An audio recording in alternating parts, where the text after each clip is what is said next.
if you look at the data, the capital intensity of software and hardware companies is over the lifetime of the company, pretty much the same.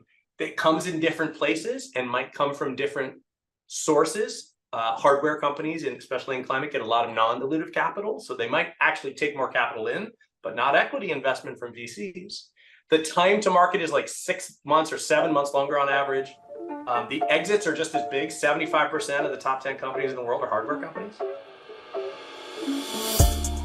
Welcome back to the Clean Techies podcast, where we interview ClimateTech founders and VCs to discuss all things building and investing to solve the biggest challenge of our generation, climate change. Today we are bringing to you an episode with Matthew McGraw, co-founder and GP at Anthro Ventures, aka Anthro Ventures. Matt has a really interesting background, having stumbled into Silicon Valley at the right time and then ended up going on to help, through his company, Rocket Science Consulting, some of the biggest companies in Silicon Valley today, companies like Airbnb and Lyft. And he didn't want to be a VC, but eventually was convinced to help start Anthro Ventures, where they are investing into deep tech and science technology that will enable the climate revolution, technologies that really have a platform effect on the world. We cover his story, their focus, why being a VC is a hard job, how ClimateTech is essentially re-industrializing the world, and why that's a good thing. He also offered his advice to founders, and we closed off by discussing the role of ClimateTech startups in the governance and ESG movement towards a more equitable future. Now, it was also a really great guest in general. I'm really looking forward to having him on again in the future, and I'm confident you will enjoy this episode. Oh, and one last thing, be sure to check out Climate Capital Summit, hosted by Equal Ventures next week in NYC during Climate Week. If you recall, we recently had Rick Zullo from Equal Ventures on, and they are hosting this incredible event in New York City, and be on the lookout for the content that comes from there. Another Climate Week shout out, if you are a ClimateTech VC or startup hiring, and you're in New York for Climate Week, you can reach out to book an in-person meeting with me at the best pastry shop in Union Square, and we can discuss your hiring needs. Link in the show notes. Enjoy the episode. All right, welcome to the show, Matthew. How's it going? It's going pretty well. How about you? I can't complain. It's been a beautiful week in New York. I leave the windows open and it's just chilly enough that you can put on a sweater. So it's nice. It's very nice. Well, it was like 95 degrees here 2 days ago. Today it's cold and rainy. So that's kind of San Francisco to a T, but usually not at this time of year. So yeah, interesting. Well, climate change will do that, won't it? yeah, exactly. Very good. Well, I guess let's get right into things, right? So just give us a quick background to yourself, who you are, where you are today, and how'd you get here? Sure. Thanks for having me on the program. Thanks, first of all. I want to start by saying I'm not really a VC by training or trade. Never thought I'd be sitting on a podcast talking about my VC life, hashtag VC life. And I came out to San Francisco early, mid-90s, and really for a girl in the music scene here at the time. But quickly, the Bay Area and San Francisco turned into a technology town, and I got a job in technology, and I was good at it. And I worked for somebody else for 3-4 years, figured out that it was a venture-backed startup, words I didn't understand. It had terrible corporate governance, words I didn't understand. Doing technical delivery and technology enablement, words I didn't understand, to other quickly scaling startups that were venture-backed, words I didn't understand. I was lost. I was like a young kid going out every night, getting drunk and having a good time. And I had this job, and I was good at it, and it was amazing, but I hated how the company was run. Especially after we got the big dollars from the VCs. So I said, I can do this better. The story of every entrepreneur ever, right? And I quit and I started a company called Rocket Science. And that's really where I kind of grew up in the Bay Area technology scene. Rocket Science, at the end, our tagline was, we help venture-backed companies scale from pre-seed and seed to exit. And we helped companies as diverse as like Airbnb and Lyft and Uber and Medium and Asana and 100 other companies you've heard of go from really, really small to very successful exits, sales, IPOs, etc. We did that through technology enablement, but also a lot of other things: business process automation, co-location, SaaS, technology enablement, writ large, service and support, everything that you could think of, managed services, everything. We had 13 lines of business. And we got quite large. We had offices all over the country, or we had a lot of staff, a lot of employees. I never took venture because I thought that venture dollars weren't right for that kind of business, even though we were offered it quite a bit. Great decision, by the way. Not every company needs to be venture backed. And I did it for a long time. And the culture there was great. The staff was awesome. They were and still are some of my best friends. Really had a great time. Never thought I'd leave. Never thought I'd sell that company or ride off into the sunset or whatever. But in 2014, I did. I sold the company. We sold the company. It was, half of it was employee owned at the time. And reasons were, there were a couple different reasons. I've been doing it for 15 years. I was tired. The companies that we were helping were not cool anymore. They were like, you know, the DoorDashes and Postmates of the world. It was like delivery service, but not just pizza. And it wasn't as disruptive or innovative or whatever kind of buzzword you want to use. Hey there. Quick break to remind any founders or VCs listening, if you are looking for deal flow, seeking to raise funding, looking for partners to help service your needs, or perhaps you're looking for corporate investment partners, feel free to reach out to us through our Slack channel, which can be found in the description. Because we meet a lot of people in this space, we set aside time each week to make introductions to the various people that we encounter. This is something we do free of charge in order to help these incredible companies solving climate change to scale. Looking forward to hearing from you in the Slack channel. And the industry become kind of toxic. It kind of, the tech bro thing really had happened. And I was like, not interested in that, not my scene at all. And so it kind of felt like the right time. I had a newborn too at the time. I've got a big family, and but our youngest was born right around that time. And I said, I'll bounce on a yoga ball with the baby for a while, and sold that company and retired. But here we are. So that, you know, the story gets interesting from there on out. My wife, who is the best part of my life, she has a background in public health, focused on food systems and food security on like a community level, but she's got an infinitely curious mind. So she decided to go back to school for food systems and global agriculture, which is like the meta version of what she knew a lot about. And then that invariably led to us talking a lot more about climate and getting involved in climate. I was a smart cities guy, so I kind of know the built environment. She knew ag. We just started tuning our angel investments towards more climate related things. And then in 2019, I have a dear friend who is a VC, a blue-blooded VC. He's my partner at Anthro. His name is Jim Betcher. He's on the Midas list. He's like got $1 billion under management under his last fund and a couple other funds before that. And, you know, he's the kind of guy that's got the original Patagonia vest behind glass at his house. So he can break it when we do deals. And he called me up and he's like, look, I want to start another fund. My partners at Focus, his old fund, don't want to do it. They're old and want to retire. I got juice for 2 or 3 more funds and I want to do it with you. And I was like, absolutely not. No way. I'm retired.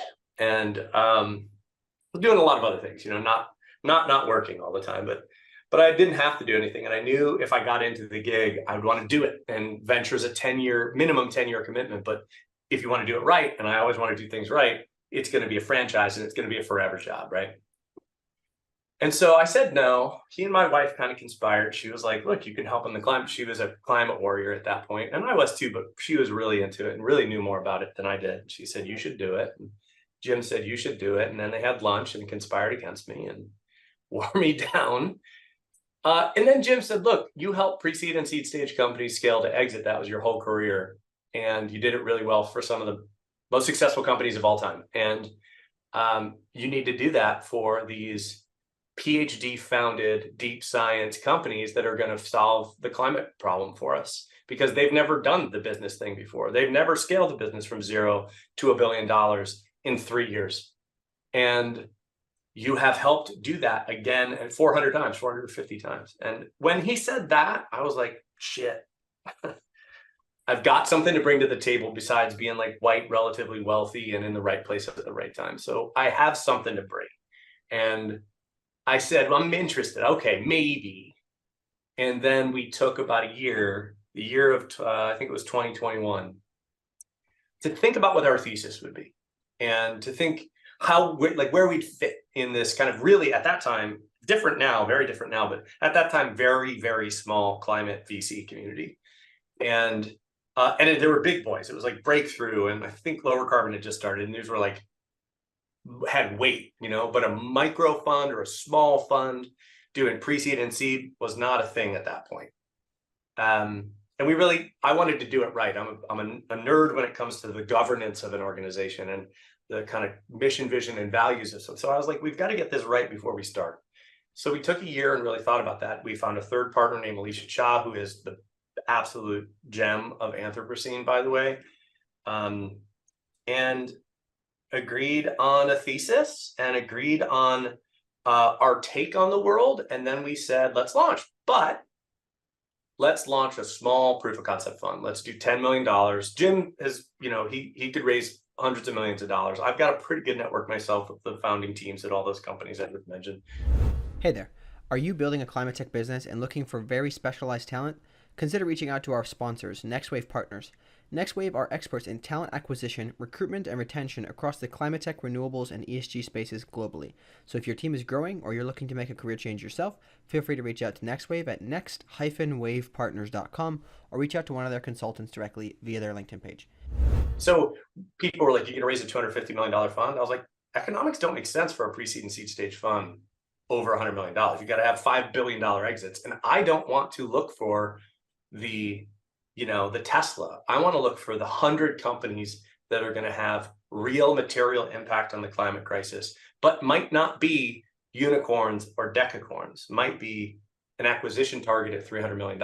And you can have a really successful fund if your fund's under $100 million, underwriting to that $300, $500 million exit, where you can't if you have a $250 or a $500 million fund. I always thought that mega fund sizes were crazy. They were just, I thought that they were untenable. And it turns out they were, right? At the time, everyone was like, you're doing it wrong. You got to go big.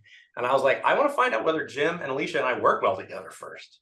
Because if we're going to do this for the rest of our lives together, we better disagree well and come back around and like be able to evolve our thinking together and get our governance right and get our modeling right and get our thesis more mature. But it'll never be, our main pre-seed and seed stage fund will never be over $100 million. I just had coffee, so I'm rambling. No, this is great. I love this. I think there's so many really interesting things here. Obviously, I love the story. I love the fact that people conspire to get you to do something that they knew you'd be good at. I think it's cool. I also think that it's quite interesting that you're talking about the economics of the early stage fund. I wouldn't mind doubling back a little bit on that and Sure. have you kind of maybe double click on it for people who, I think you're maybe not the common situation. A lot of people, when they're presented with an opportunity, VC are going to be like, salivating over like, this is amazing, like blah, blah, blah. We got to do this. And let's raise a huge fund because we're going to get massive management fees. And then at the bare minimum, we're going to be living nice lives until we run out of money. And then we'll see how it goes down there. We'll worry about the reputation later. So could you talk about that and why it's important to focus on the right size of fund? Can you give people guidelines for that? Especially there's a lot of people raising money right now to try to build these VCs. So this is a really hard topic to unpack in an efficient way. This is like lots of conversations over beer late at night in the dark at the back of the bar, but I'll try. So first of all, I come from an incredible place of privilege. I don't have to work. And my original privilege is I have just a fucking amazing, awesome family who love me. And I never feared failure because I could always end up on my couch at my sister's house. And that would be fun and awesome. So like, number one privilege, but like late 20th century America, white, kind of smart, go to a good school, move to the Bay Area right at the beginning of the Cambrian explosion of money and startups. Right place, right time, right look, right vibe, right? So as hard as I've worked and to earn it all, I would never have gotten to the place where I am today if all of those privileges weren't in place. And starting a fund, I had the privilege of saying no and walking away and not having to take that opportunity. I guess the reason that I say all that is not to put myself in place, but to say that the only reason I could do it and do it the way that I have done it is because most constraints that most people have, I don't have. And so it's really hard to start a VC fund. I think 3, 4, 5 years ago, everybody thought it was easy. Rolling funds were coming on, all of these like micro funds were coming on, and people were like, we can do it. A lot of money, a lot of people had paper money here in the Bay Area and New York because the startup boom and the valuation boom from all these mega funds, right? And so it seemed like going and raising a $10 million funds as a solo GP and putting it on Angel List and collecting $500K in fees or whatever, fucking awesome, right? All that's come crashing down. The macro is totally different. Raising money now is really, really hard. You have to convince people not that it might be a good idea and you like me, but you have to have real depth of thinking and data to back it up and maybe a track record and a whole lot of absolute luck. And the network, right? You have to know people who actually have cash, not paper in some startup that used to be worth $5 billion and now is a $300 million company. So it's really, really hard to do. And I want to disabuse people who are like, I want to get into VC. It's the coolest job in the absolute world. I get to meet the smartest people on the planet, talk to them about something really cool that they're doing that's going to save the world, and then potentially give them money. That's awesome, right? But the hard part is most of my job is raising money, is talking to people and hearing no. I hear no all the time. I'm not a guy that's been in a position in his life that hears no a lot, and I get no 10 times out of 11. For lots of different reasons. For some valid, some not. Some they don't have as much money as everybody thinks they do. Most people aren't as rich as they think. So the smaller, I'll get to the macro part that you wanted me to get to though. The smaller the fund, the smaller the outcome that makes your fund successful. So if you have $100 million fund, you have to model every company, you have to underwrite every company's potential exit to return the fund. Now, you don't have to do that, but if you do the math over the course, there's lots of real data-driven information here, and I implore you to go to OpenVC and Kaufman and there's plenty of resources out there to show you the math. And there's a company called Tactic. It's a startup. Pay $1,000, get this tool. It's a financial modeling tool that VC funds can use. We use it. It's fucking awesome. You will see that every time you add a zero to the end of your fund, you also have to add a zero to what a company has to exit at for you to make money. And you have to think that, most companies are going to fail. They're going to return 0x of your investment or 1x or 2x. Now, as an angel investor, if I put in $100,000 and 5-6 years later, I get $500,000 back, big win, right? A VC fund, you do that 10 times, you have 9 go to 0, you get $500,000 back, but you had $5 billion that you deployed, you just shit the bed. And so you need that company to exit and give you $50 million. And so there's math to this. I won't go into the details there, but most people like to say, I am underwriting for every company to potentially return the fund. If you have a $10 million fund, you have to have an exit that grosses you $10 million, right? So it gets to be impossible. If you have a $300, $400, $500 million fund, you need a $5 billion exit. Mm-hmm. And you have to have invested in your pro rata so you still get the same amount of money. It's really hard, basically. And you're looking for the power law to take over, where if you have 100 companies, you're going to have 1 or 2 that exit big enough to return the fund, the rest go to 0, and you can go back and ask people for more money and do it again.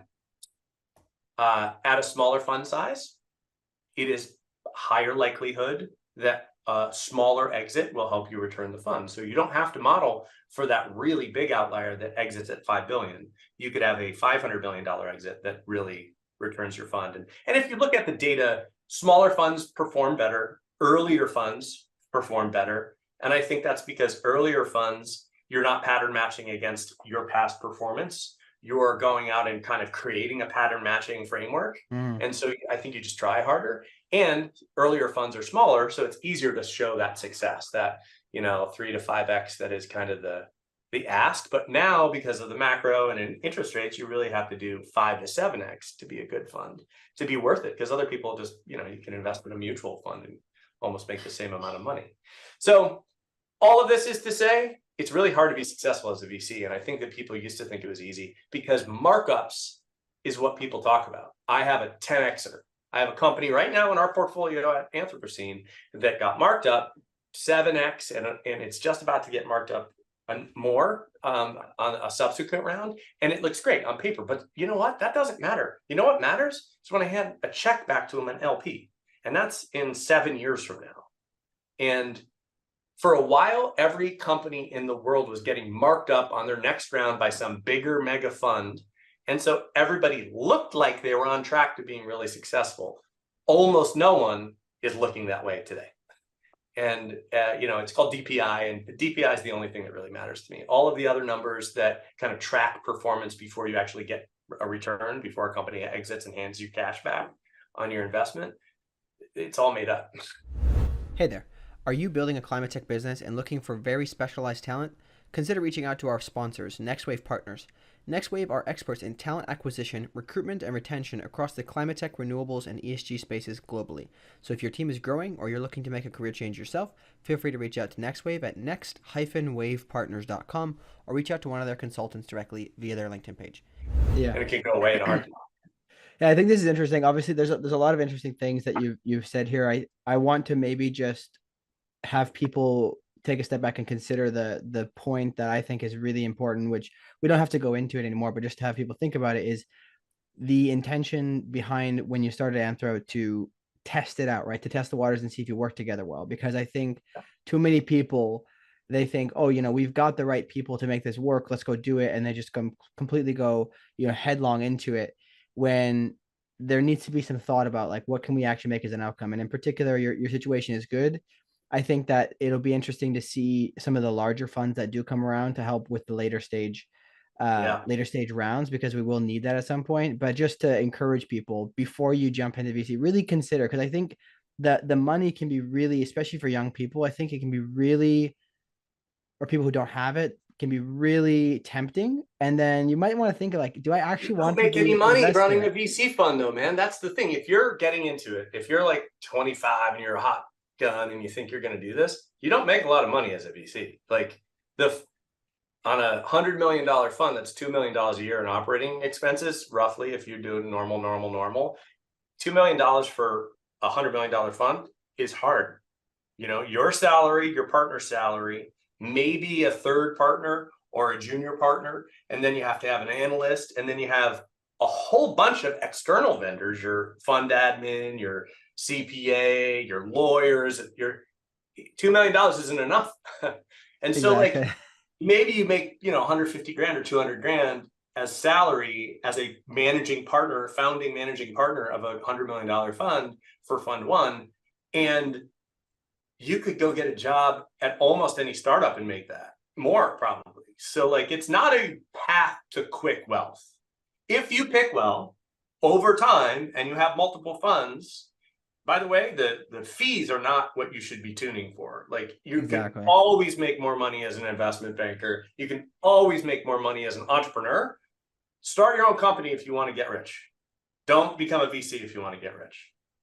And by the way, rethink your priorities if you want to get rich, because that shouldn't be your end goal. But here's what I think. I think the question that you really want to ask is like, or kind of the thing that you find interesting about me is like, I really was thoughtful about this. I was really thoughtful because I've got a great life. And like, if I'm going to spend this much time doing something, it's got to be as great, or if not greater.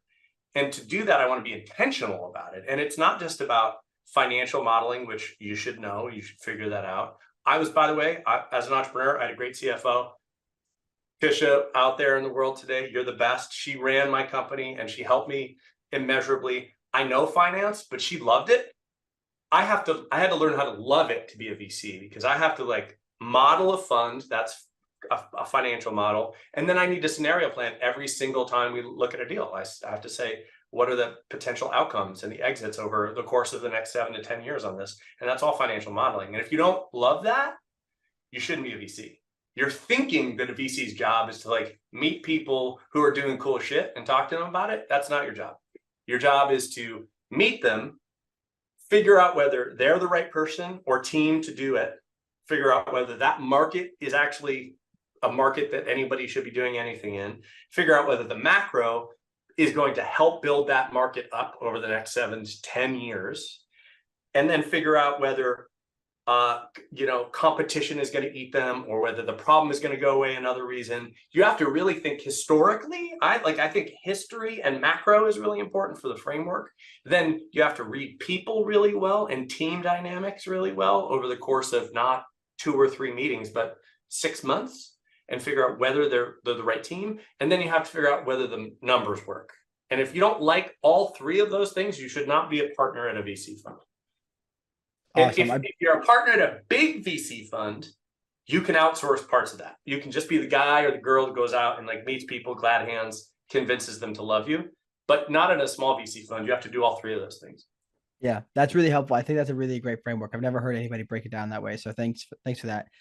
I do want to talk about now the thesis. So with Anthro Ventures, what is the particular thesis? Why focusing on deep science, and why not the other things? Yeah, I was in the Bay Area, Silicon Valley, startup Disneyland for my whole career. So software has definitely eaten the world to some degree, as Andreessen said. So I kind of was sick of software.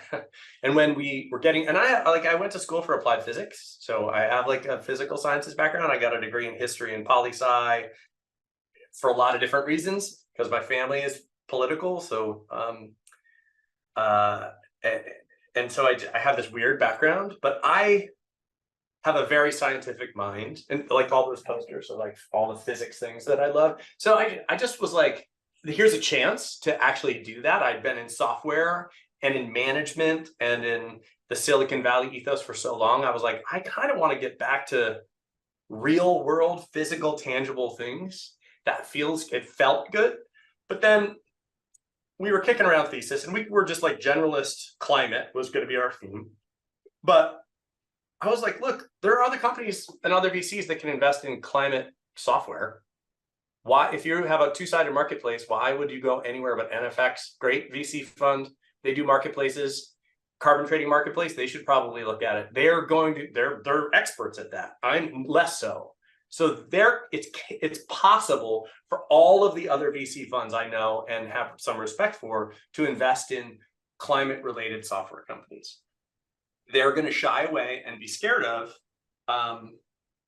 hardware or the physical science, deep tech side of the equation, because everybody thinks that hardware is hard, or hard science or deep tech or whatever you want to call it is hard. It's more capital intensive, takes longer to exit, more failure, etc. The data backs up none of that.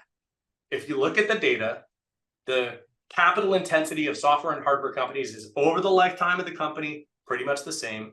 It comes in different places and might come from different sources. Hardware companies, and especially in climate, get a lot of non-dilutive capital. So they might actually take more capital in, but not equity investment from VCs. The time to market is like 6 months or 7 months longer on average. The exits are just as big. 75% of the top 10 companies in the world are hardware companies.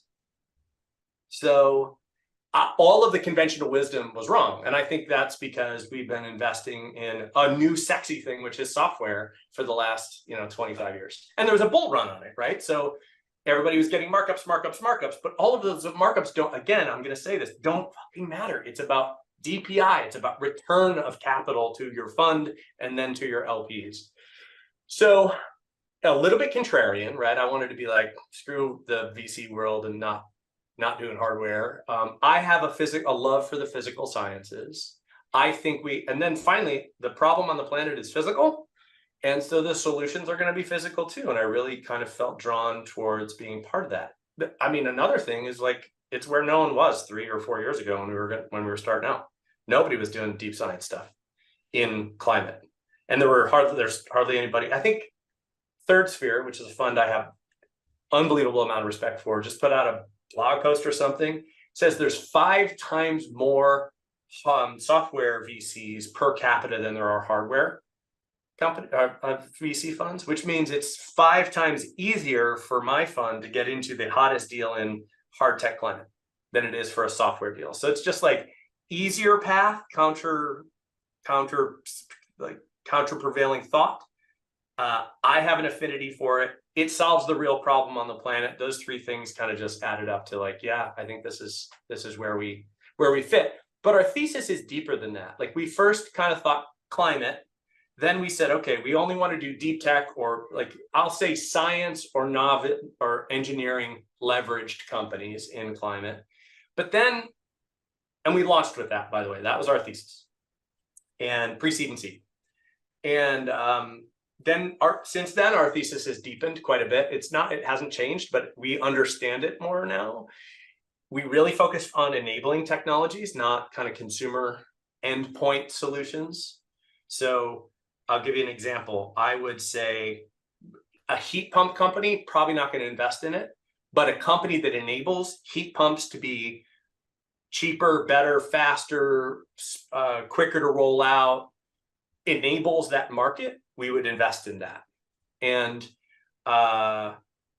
it's the difference between a company that's going to be successful based on brand. Like Gradient's a great company. I think they're an awesome company. But what if Apple comes up with a heat pump? The Apple heat pump will win the day and Gradient will lose. And I don't want to bet on that. Feels like software investing to me. You're betting on like brand and network effects almost. And I don't want to do that. We're betting on founders and firms that have a unique defensibility, because sometimes the three people that start the company are the only three people on the planet that can literally do the thing that they're doing. And that's really cool. I don't worry about defensibility of a product often. There's like a real, there's a real lack of copycat startup situations in deep tech. And I really enjoy that too. Every company that we look from a work perspective, every company that we look at is very unique. So I have to learn all new things when I get introduced to a new company that we're going to double click on or go deep on. And I like, from just a personal standpoint, super curious guy, love to read, love to like figure stuff out. That's really fun. So that's another reason our thesis kind of went that path. Interesting. So just to try to re-clarify that to make sure I understand, it is deep science or deep technology that is going to enable broad swaths of the climate transition, essentially, correct?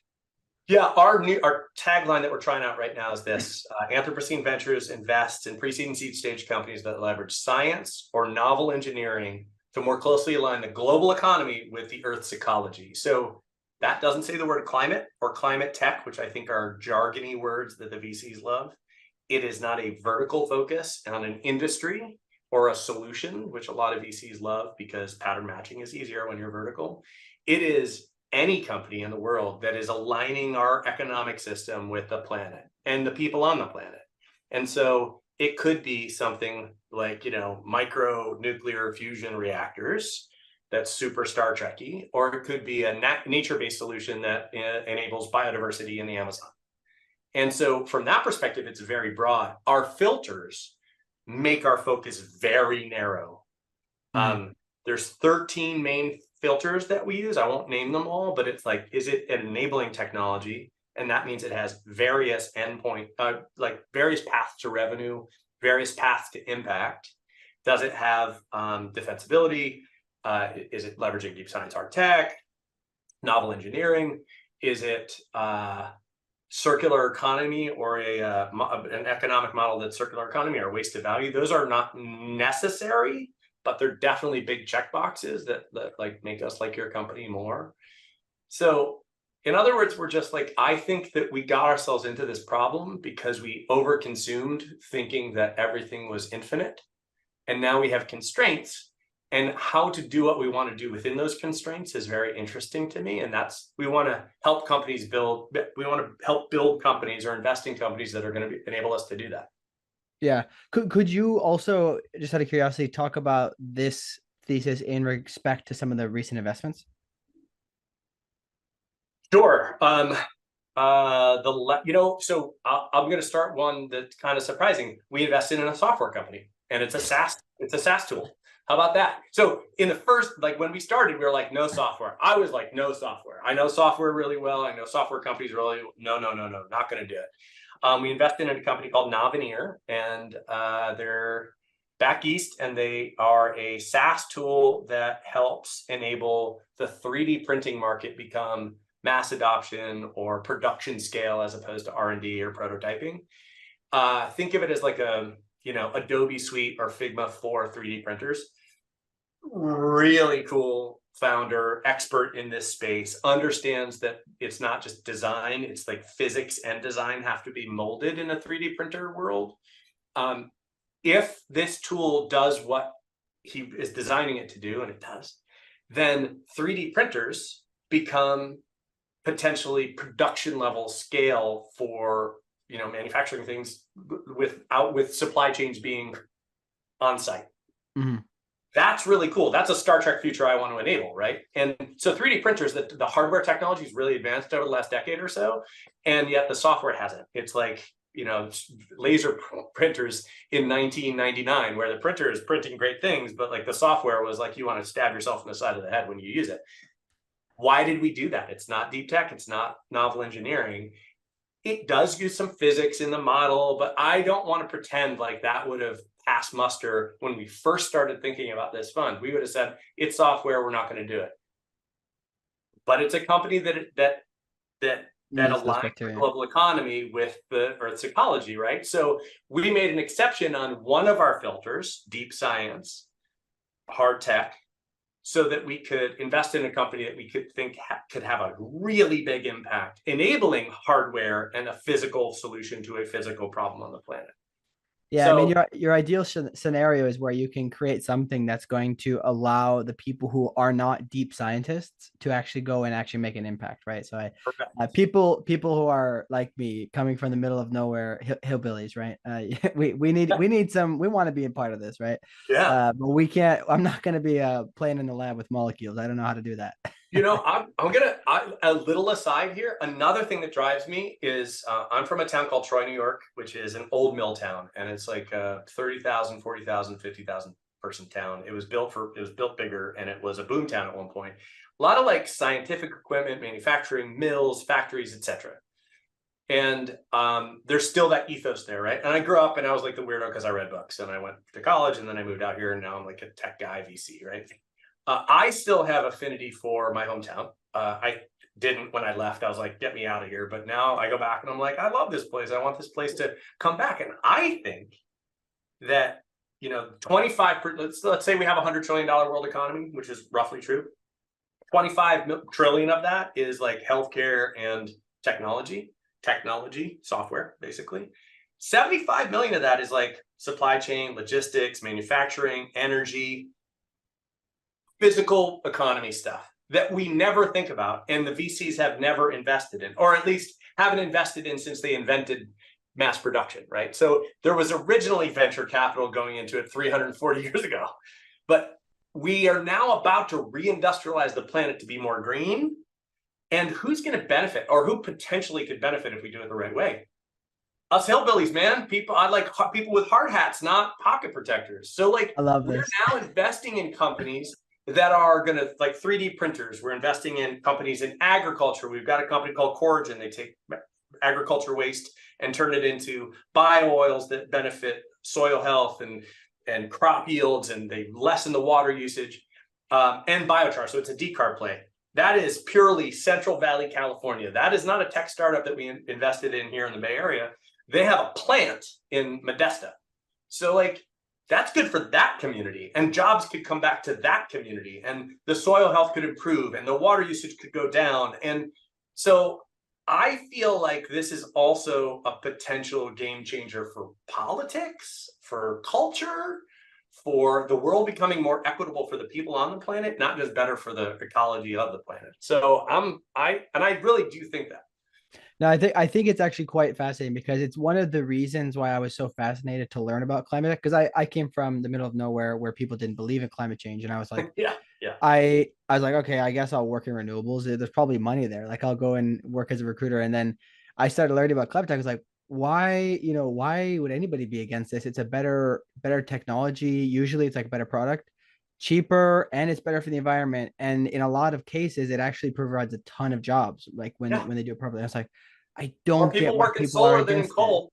Yeah, exactly. I was like, I don't understand why people are against it. And I think this is something that's come up a few times with some of the companies we talk to, is seeing especially when they have to partner with quote unquote blue collar workers, and they're not against it. They realize, well, this is actually not that bad, but that's a huge part of getting adoption for, people buying Teslas and things like that. Like my parents, could really benefit from having an electric car, because they never usually drive more than 100 miles round trip, and they do it a lot, right?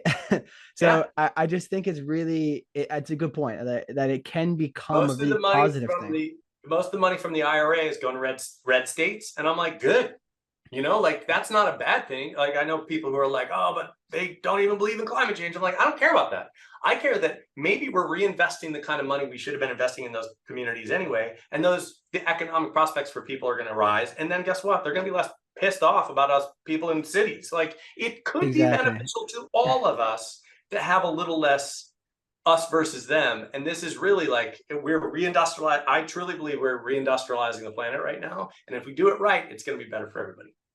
I think this is quite a good point because if you can provide a good lifestyle for people in the country, like my mom is from a place up north in Wisconsin called Ashland, and it used to Yeah. be like a really cool place. It's actually I think at one point it was the mural capital of the world, and they've got nothing there. It's a ghost town because there's Yeah. no prospects. And if you can bring That was back, Troy. Yeah. yeah, if you can bring back good, good jobs, you don't have to have a Six Flags outside of your city, but you got to have something, right? Just to have a Yeah. good economy, and then people can live good lives, and it's going to be better for the whole world. You're not going to have people piling into New York City and Chicago, etc. People can live in different places, and it's nicer for us all, I think. I'll tell you, So last time I visited my family in Troy, my brother Jim, who's awesome. I love that guy. But he was like, I rented a Tesla, and he was like, Tesla, whatever, bunch of weird liberal car bullshit. And I was like, let's get in, man. Let's try it out. Jam it. Like, put the pedal to the metal, see if you like. And then he was like, holy shit. It's yeah, accelerate. The performance of the car was off the charts, right? He's like, this is awesome. Like, it's just a cultural thing, right? But once you say, hey, you can have a 3D printer in that old mill downtown, and you can produce car parts for the cars, and that you don't have to ship them from wherever. It's better for everybody. And you brought 50 jobs back to Troy, New York. yeah. So, Usually people are not close to the ideas. It's just that it gets over politicized, and then it becomes an issue, obviously. But we're not. I don't think we're qualified to solve that one. Um, a couple of big things I want to get through before we run out of time. yeah. One would be, I'll leave it up to you what you want to talk about particularly, but advice to founders when they're building, maybe some pointers from your time advising founders or advising startups. It Yeah. could be around fundraising, just whatever you think is most valuable to ClimateTech founders to think about. So I'll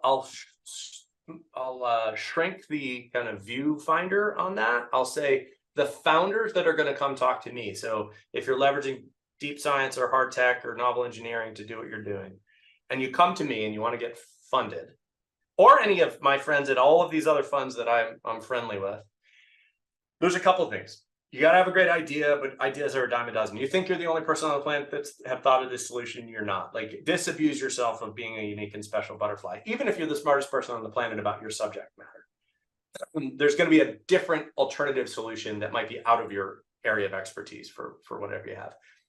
It really is about execution. And this is not just me as a VC. This is me as a founder, and this is me as a consultant before that, helping founders.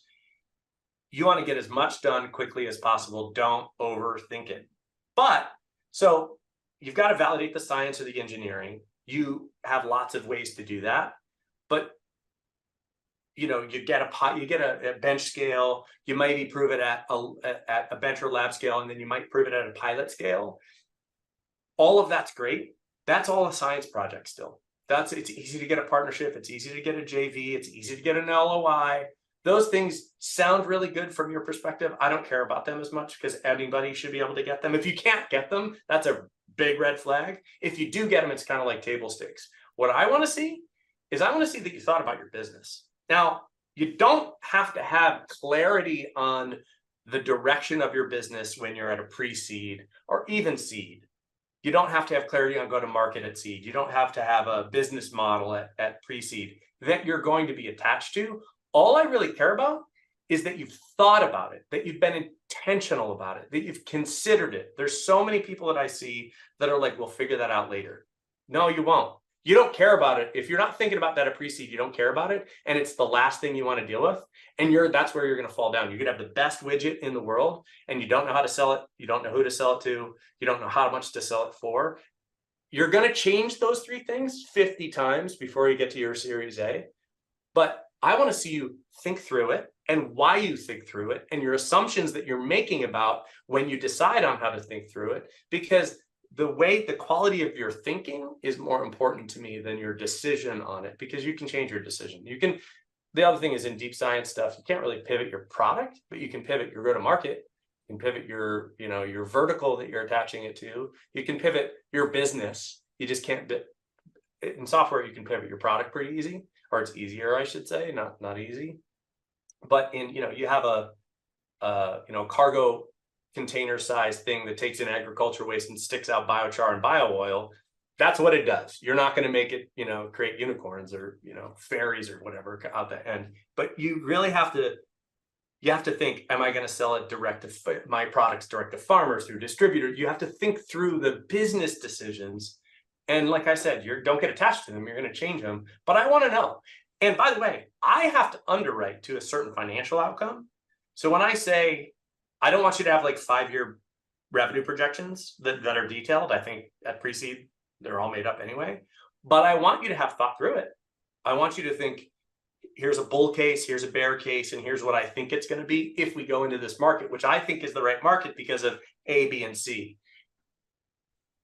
Those are numbers that I will use to build a financial model and scenario plan potential exits to see if it even makes sense.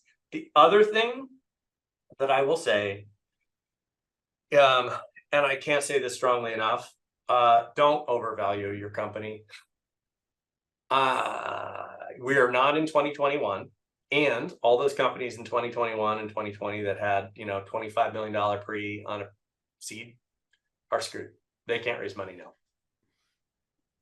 And you want to be reasonable. You don't want to give up more than say 20 to 25% of your company every round. Probably there's definitely different scenarios for everything. This is not a one size fits all. Don't take my financial advice, all that crap. But I can see so many companies coming in and say we're $12 million or $14 million pre-valuation. And I'm like, no, yeah, that's okay. I love your company and I think you're going to be successful as a business if you get funded, but I won't make any money on that deal. You have to understand, maybe that's the meta. Ask the right questions of people like me. What do you underwrite to? What do you want to see from a financial outcome for my company? So that I know if we're speaking the same language, if we're even in the same ballpark.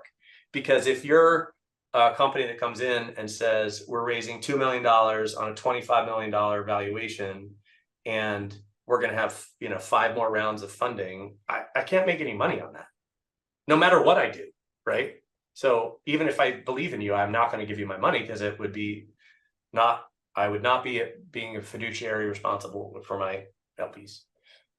Yeah, I think that's really helpful. I think it's obviously difficult when you're a founder because sometimes I shouldn't say sometimes, probably a lot of times your entire identity is tied to it, and kind of, is it going up, right? Is it going up? Because if it's not, then I must not be getting better, right? Yeah. And like, I see it on the other end too, where I see like we're worth $3.5 million. And I'm like, that's really low, right? Like, be reasonable. At pre-seed, it is, what's my valuation, right? You're making it up. But at seed, there's some signals that help you. And don't go on market, go reasonable, right? And you don't want to be too high, you don't want to be too low, and you want to negotiate. You definitely don't want to push it too high, because then the next round of funding is just going to be that much harder. Yeah, got it. Okay, so one thing I do want to ask about is, in terms of, we talked about this a little bit before the show, in terms of areas that you see as interesting, we were going to talk about particular startup ideas, but what is the area that you're most excited about and you want to see more people building in?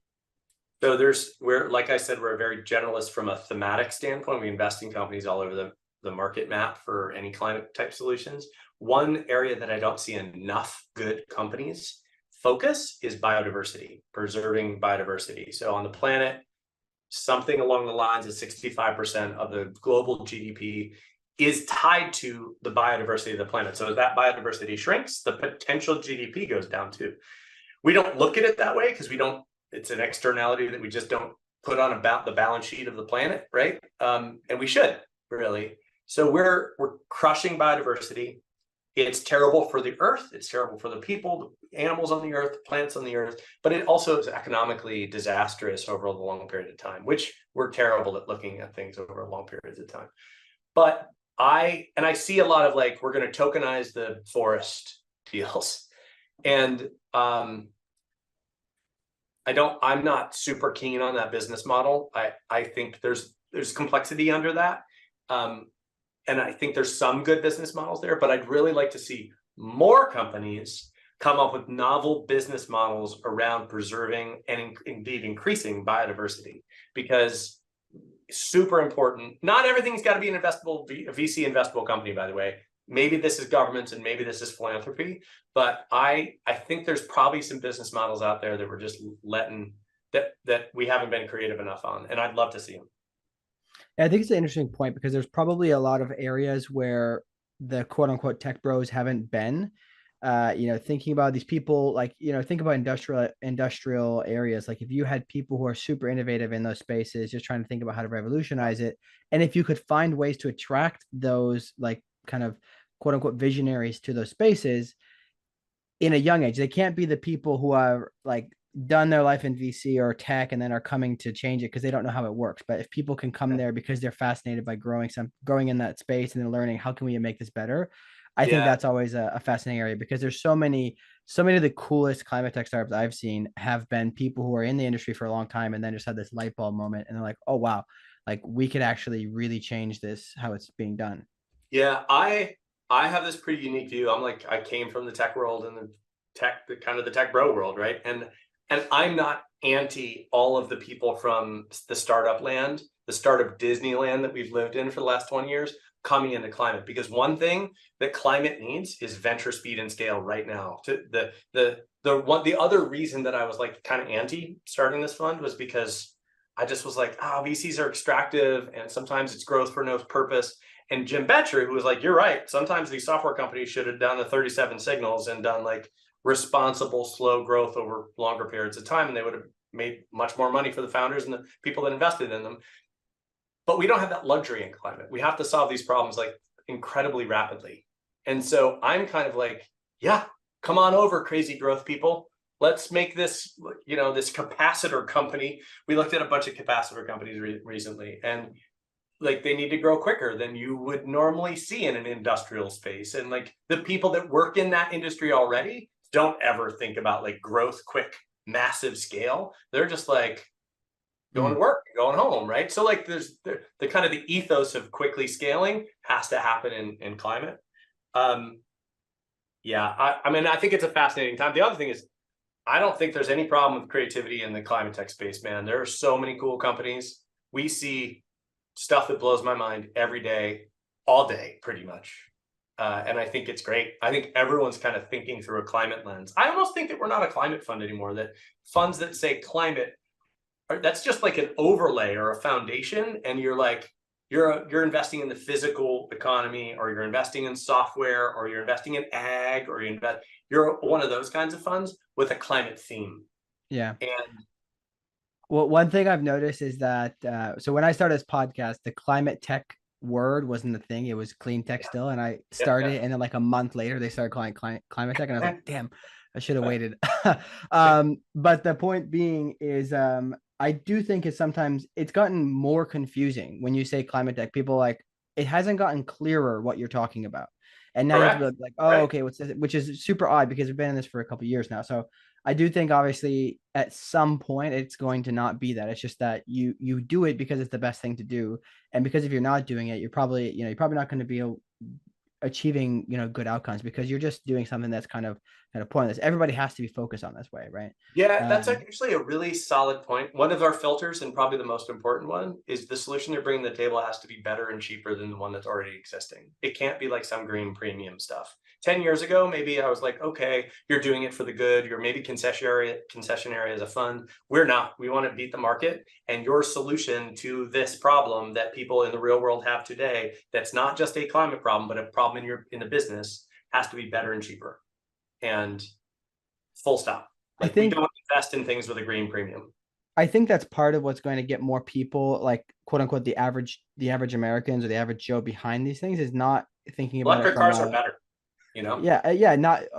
I don't think that they really respond well. At least I know my relatives don't respond well to people shouting at the sky, right? They care about like, is it a better business? So I think that to an extent, the kind of really pessimistic outlook, obviously, it certainly has the truth to it, but the super pessimistic outlook and just kind of doom scrolling is really been counter